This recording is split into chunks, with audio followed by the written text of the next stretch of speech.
Hello. I have another ABLUR tip to share with you today, and it's all about background. So I have this image that I drew of Android 18, and I want to add a more dynamic background. So I opened up this ruined city model in ABLUR, and I set it transparent so I could see where I wanted everything to go. And from there, you can see that this model is very bright in the back, so it's easy to change. So you can go to your image, open up something like I had an image from Clip Studio, added it, and there you go. Only takes a second.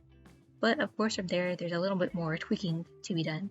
So I went into tones, and then you can change the brightness and color, and there's quite a bit of options. So you can kind of go in and change the colors depending on the mood of your image. So like this, I kind of wanted it to be darker with these bluish gray tones. And then of course your shadows. There's a lot that can be played with. And the nice thing about ABLUR is that it's not for the entire model, it's not just one overlay color. It's really dependent on objects and such, so it gets a more realistic effect, I guess.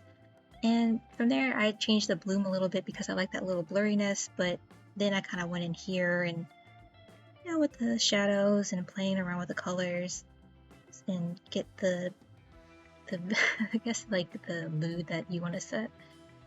And yeah, there's a lot of options. And after that, I went in and adjusted the lines. And the thing about the lines, I went more in depth with another video, but you can really change the thickness and everything right inside of ABLUR, which is a really great, easy feature to do. But if you mess up, there's a really easy way to fix this in Clip Studio I'll show after. But as you can see, I'm just kind of going in and messing with the detail lines because in this model, that is how I get all the fine lines on the building, so I kind of have to adjust that more than anything else. Then you'll render it, open it up in Clip Studio, and that last composite layer is where everything is. But with the lines, as you can see, it's not transparent, but you can go into your layer property, click that first circle, click gray, click black, and then apply. And that's it. And from there, you can go into your filters and adjust your line width to make it narrow, or you can make the lines thicker without having to reopen the file in ABLUR, and it saves you some time. And then you can just copy and paste that depending on what you need. For here, I think I just copy and pasted the composite layer, and there you go. It's really, really easy to do. And then you can further adjust your drawing of your character or whatever that you made.